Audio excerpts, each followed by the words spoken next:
জানিয়ে দেব সর্বশেষ আপডেট বাংলা সংবাদ। শুরুতেই শিরোনাম। রাতে কাদের সহ রাজনৈতিক নেতাদের আস্তানায় মেয়ে পাঠাতেন লাকি, ওবায়দুল কাদেরের অবৈধ কুকর্মের ভিডিও ফাঁস। সেপ্টেম্বরে অভিযানে নামছে যৌথ বাহিনী। এবং সবশেষে জানাবো শেখ হাসিনাকে নিয়ে কূটনৈতিক উভয় সংকটে মোদী সরকার, হাসিনাকে নিয়ে ভারতের শর্ত, থাকছে বিস্তারিত প্রতিবেদন। এতক্ষণ শুনছিলেন সংবাদ শিরোনাম, এখন থাকছে বিস্তারিত। শিল্পকলা একাডেমিকে রীতিমতো রঙ্গশালায় পরিণত করেন পদত্যাগে বাধ্য হওয়া মহাপরিচালক লিয়াকত আলী লাকি। নিয়মিত কর্মঘণ্টার বাইরে গভীর রাতে একাডেমি হয়ে উঠত প্রমোদ মঞ্চ, যেখানে নারী সহকর্মীদের বাধ্য করা হতো অনৈতিক নানান কর্মকাণ্ডে, পাঠানো হতো ওবায়দুল কাদের সহ রাজনৈতিক নেতাদের আস্তানায়। লাকি চলে যাওয়ার পর ভয় ভেঙে এসব নিয়ে মুখ খুলেছেন শিল্পকলার কর্মকর্তারা। হাসিনা সরকারের 15 বছরের 14 বছরই শিল্পকলার ডিজি ছিলেন লিয়াকত আলী লাকি। দীর্ঘ এই সময় বনে গিয়েছিলেন প্রমোদ রাজ্যের রাজাধিরাজ। একাডেমির নৃত্যশালা নাট্যশালাকে বানিয়েছিলেন রঙ্গমঞ্চ। লাকির বিদায়ের পর পেরিয়ে আসছে রঙ্গমঞ্চের নানান নেপথ্যে ফাহন। প্রকাশিত হতে থাকে অন্ধকার জগতের মুখোশ। রাতের রাজা বনে যেতে গঠনতন্ত্র ভেঙে চালু করেন নৈশকালীন অফিস। কি হতো সেই নৈশকালীন অফিসে? বছরের পর বছর রাত 9টা থেকে শুরু হয়ে রাত 2টা পর্যন্ত অফিস। শুধু তাই নয়, বারবার ক্ষমতার আসন পাকাপোক্ত করতে শিল্প সংস্কৃতি ঘনিষ্ঠদের কাছে উপঢৌকন হিসেবে পাঠানো হতো নারীদেরকে। রাজধানীর অভিজাত ক্লাবের মদের টেবিলেও শোভাবর্ধন করতে দেখা গেছে লাকি ও তার কথিত নারী সঙ্গীদের। যাদের কাছে টাকা এবং নারী পাঠাতেন তাদের মধ্যে ওবায়দুল কাদের, প্রয়াত এইচ.টি. ইমাম।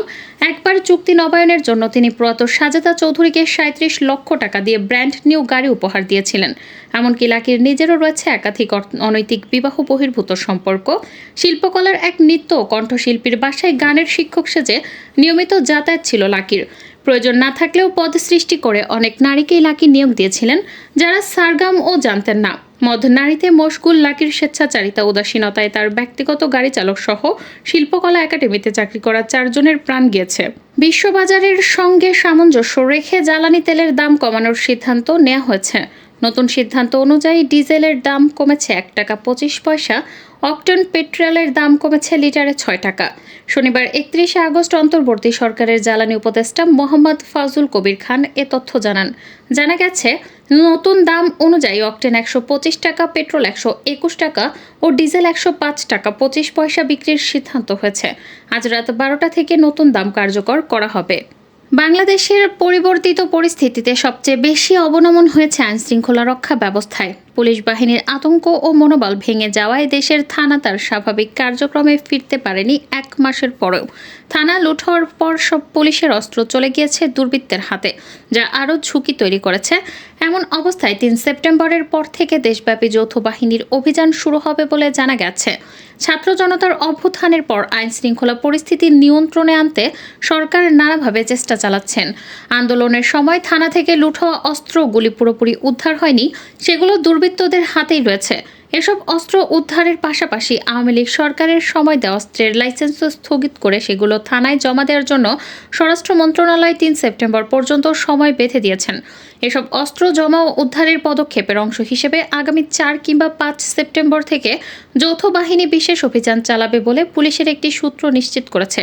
এ বিষয়ে জানতে চাইলে পুলিশের মহাপরিদর্শক মোহাম্মদ মইনুল ইসলাম গণমাধ্যমকে বলেন, নির্দেশনা অনুযায়ী 3 সেপ্টেম্বরের মধ্যে সব অস্ত্র পুলিশের কাছে জমা দিতে হবে। এরপর কারো কাছে কোনো অস্ত্র থাকলে সেটি অবৈধ বলে গণ্য করা হবে। নির্দিষ্ট সময়ের পর দ্রুততম সময়ের মধ্যে আমরা সব ধরনের অবৈধ অস্ত্র উদ্ধারে অভিযান শুরু করব। ক্ষমতায় থাকাকালীন বিভিন্ন সময়ে শেখ হাসিনা তার শপথ ভঙ্গ করেছেন বলে জানিয়েছেন সাবেক আইনমন্ত্রী আনিসুল হক। ঢাকা মহানগর গোয়েন্দা পুলিশের কাছে রিমান্ডে জিজ্ঞাসাবাদে এই তথ্য জানান সাবেক প্রধানমন্ত্রী শেখ হাসিনার আস্থাভাজন সাবেক এই মন্ত্রী। আনিসুল হক ডিবিকে জানিয়েছেন, রাগ অনুরাগের বশবর্তী হয়ে বিভিন্ন সময়ে একগুঁয়েমি সিদ্ধান্ত নিয়ে শেখ হাসিনা তার শপথ ভঙ্গ করেছেন। ডিবির জেরার মুখে এরকম আরও চাঞ্চল্যকর তথ্য দিচ্ছেন গ্রেপ্তার হয়ে রিমান্ডে থাকা বেশ কয়েকজন মন্ত্রী, এমপি। সাবেক আইনমন্ত্রী ডিবিকে বলেন 2018 সালে শিক্ষার্থীরা কোটা সংস্কারের দাবিতে আন্দোলন করেন, কিন্তু শেখ হাসিনা ওই সময় রাগ করে কোটা বাতিল করেন। এর মাধ্যমে তিনি শপথ ভঙ্গ করেছেন, কারণ প্রধানমন্ত্রী হিসেবে শপথ নেওয়ার সময় তিনি বলেছিলেন কোনো ধরনের রাগ, অনুরাগ বা বিরাগের বশবর্তী হয়ে তিনি সিদ্ধান্ত নেবেন না। শেখ হাসিনা সরকারের একজন মন্ত্রী হিসেবে তিনি নিজেও এর দায় এড়াতে পারেন না বলে আনিসুল হক ডিবিকে জানিয়েছেন। এ সময় ডিবি কর্মকর্তার প্রশ্ন ছিল, প্রধানমন্ত্রী যেহেতু রাগ করে কোটা বাতিল করেছেন, তাই তিনি প্রধানমন্ত্রী হিসেবে শপথ ভঙ্গ করেছেন। এটা দেখেই তো আপনি আইনমন্ত্রী হিসেবে পদত্যাগ করতে পারতেন। এ সময় আনিসুল হক বলেন, শেখ হাসিনার বাইরে যাওয়ার কোনো সুযোগ ছিল না। আপনারা যেমন ঊর্ধ্বতন কর্তৃপক্ষের আদেশ মানতে বাধ্য, আমরাও তেমন শেখ হাসিনার আদেশ মানতে বাধ্য ছিলাম।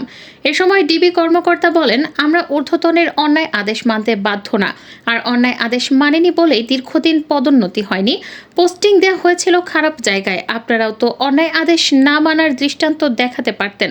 এখন পর্যন্ত গ্রেপ্তার আওয়ামী লীগের নেতাদের কাছ থেকে পাওয়া তথ্যের ভিত্তিতে জানা গেছে, শেখ হাসিনার কোনো মন্ত্রী, প্রতিমন্ত্রী, উপদেষ্টা বা নেতাদের কথা শুনতে চাইতেন না।